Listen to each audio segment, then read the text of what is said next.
నమో భగవతే వాసుదేవాయ. మాఘమహాపురాణం 26వ అధ్యాయం. పురాణాల ప్రకారం మాఘమాసంలో నదీ స్నానం చేయటం వల్ల మన పాపాలు తొలగిపోతాయి. ఏ నదిలో స్నానం చేసినా ఆ నీరు గంగమ్మ తీర్థంతో సమానమని చెబుతారు. ప్రయాగ అనేది మాఘమాస స్నానానికి ప్రసిద్ధి పుణ్యక్షేత్రం. అక్కడ గంగా, యమున, సరస్వతి నదులు కలుస్తాయి.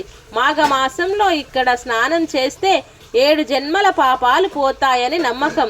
నదీ స్నానంతో పాటు 360 పుణ్యక్షేత్రాలు దర్శించడం మంచిది. మరో ముఖ్యమైన క్షేత్రం త్రయంబకం. పడమటి కొండల దగ్గర ఉన్న క్షేత్రంలోనే పవిత్ర గోదావరి నది జన్మించింది. మాఘమాసంలో గోదావరి స్నానం సర్వ పాపాలను హరించి ఇహపరాలకు సుఖాన్ని ఇస్తుందని నమ్మకం. మన దేశంలో ఎన్నో నదులు, వాటి తీరాలలో అనేక క్షేత్రాలు ఉన్నాయి. నందిని, మందాకిని, నలిని, తామ్రపర్తి, భీమరర్తి, గంగా, యమున, నేత్రావతి, పంబా, కృష్ణవేణి, మహేంద్రతనయ, గోదావరి, నర్మదా వంటివి మహానదులు. భగీరథ, గంగా, నర్మదా, యమున, సరస్వతి, కృష్ణవేణి, బహుదా, భీమరతి, తుంగభద్ర, రేణుక, మలహారి, కావేరి, తామ్రపర్తి, విశోక, కేశకి, గండకి, విచిత్ర, వశిష్ఠ, కశ్యపి, సరియు, సర్వపాపహారి, కుశాపతి, పాల్గొని, పుణ్యద వంటివి పుణ్యనదులు.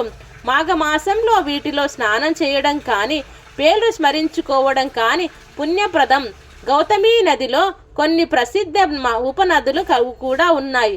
వరంతప అనే ఉపనది ప్రవహించే చోట శివుడు లింగ రూపంలో దర్శనమిస్తాడు. ఈ క్షేత్రం బ్రహ్మహత్య పాపాలను కూడా పోగొట్టగలదని చెబుతారు. పూర్వం బ్రహ్మ మరియు శివుడు గర్వంతో యుద్ధం చేసి బ్రహ్మ తలను నరికివేసిన శివుడికి బ్రహ్మహత్యా పాతకం సంక్రమించింది. ఆ పాపం నుండి విముక్తి పొందడానికి శివుడు అనేక క్షేత్రాలు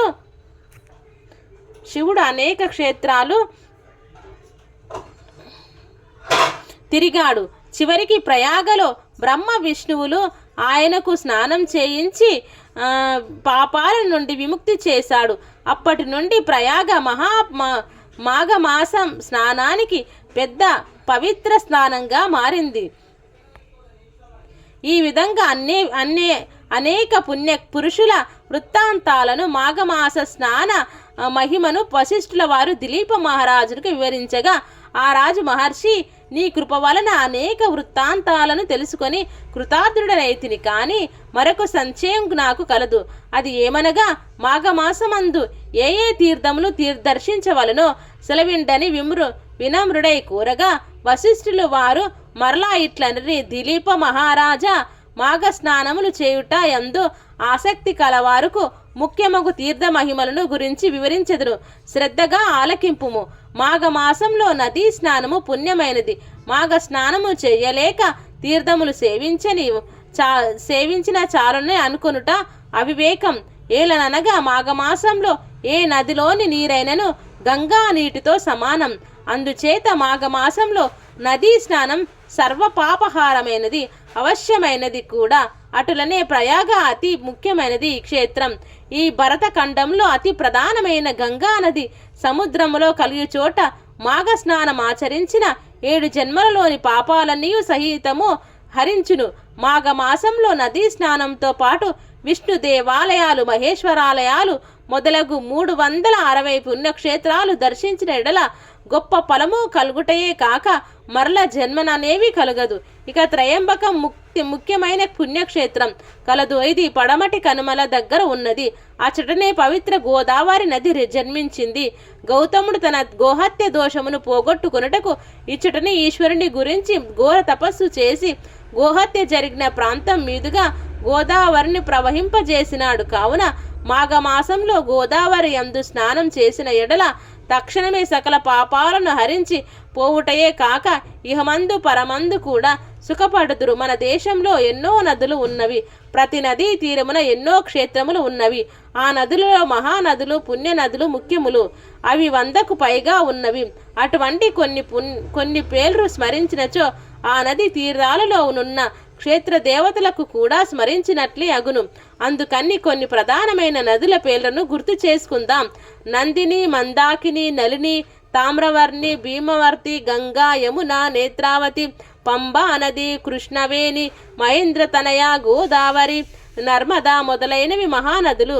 భగీరథి, గంగా, నర్మదా, యమున, సరస్వతి, కృష్ణవేణి, బహుదా, భీమరథి, తుంగభద్ర, రేణుక, మలహారి, కావేరి, కృపాలత, కృతమాల, తామ్రపర్తి, విశోక, కేశకి, గండకి, విచిత్రక, వశిష్ఠ ప్రవహ, కశ్యపి, సరయు, సర్వపాపహరి, కుశాపతి, పాల్గుని, కరతోయ, పుణ్యదాం, ప్రణీత మొదలైనవి పుణ్యనదులు.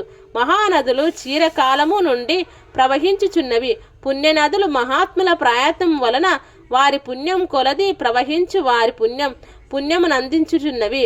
మహానదులు పుణ్యనదులు రెండు విశిష్ట లక్షణాలను కలిగిన గంగా, యమున మొదలైన నదులు మహానదులుగాను పుణ్యనదులుగాను అయి ఉండవచ్చును. ఈ నదుల్లో చేసిన స్నానం విశేష ఫలప్రదం. మనం ఆ నదుల్లో స్నానం చేయలేకపోయినను పవిత్ర మాఘమాసమున ఆ పేర్లను తలుచుకున్న పుణ్యమే కదా. ఈ స్మరణ వలన ఆ నదులకు, ఆ నదీ తీరమునందున్న పవిత్ర దైవములకు కూడా స్మరించినట్లే అగును కదా. గౌతమి నదిలో మరికొన్ని ప్రసిద్ధములకు ఉపనదులు కూడా కలిసి తమ స్నేహ సౌభ్రాతృత్వమును చాటుచున్నవి. అటులనే వరంతప అనే ఉపనది ప్రవహించే చోట కూడా శివుడు లింగాకారంతో వెలిసి ఉన్నాడు. దానికి అవలగా ప్రభావం అను క్షేత్రం కలదు. ఆ క్షేత్రం బ్రహ్మహత్యా పాపాలను సైతం పోగొట్టుగలదు. ఇందుకొక ఇతివృత్తాంతం గలదు. సావధానుడివై ఆలకింపుము. విష్ణుమూర్తి నాభీ కమలమున పుట్టిన బ్రహ్మకును ఈశ్వరునికు 5 తలలు ఉండేటివి. ఈశ్వరునికి పంచరుద్రుడు, త్రినేత్రుడు అని పేర్లు కూడా కలవు.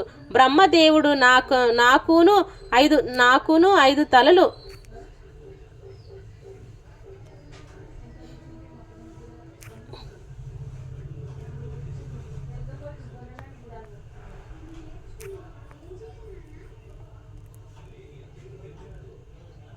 నాకును 5 తలలున్నవి, ఈశ్వరుడు ఉన్నవి, నేనే గొప్పవాడని శివునితో వాదించడు.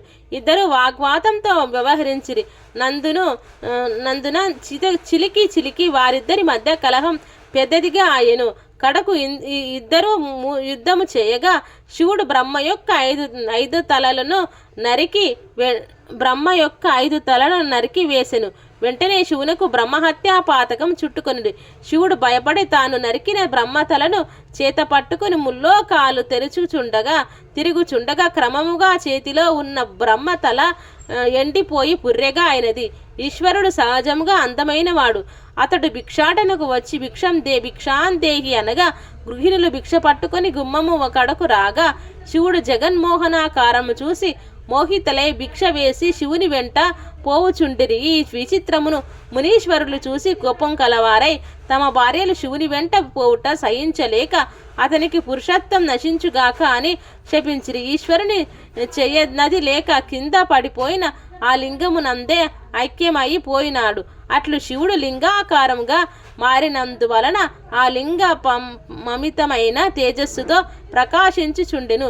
1,000,000 సూర్యుల తేజస్సు కలిగి ప్రళయము సంభవించుచున్న అన్నట్లు భయంకరముగా నుండెను.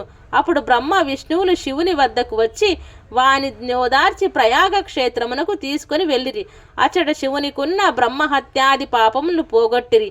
ఆ విధంగా భూలోకమునకు వచ్చి శివుడు అప్పటి నుండి లింగాకారముగా మారినందున భక్తులు ఆ లింగాకారమనే పూజించుచు శివ సాన్నిధ్యమును పొందుతున్నారు.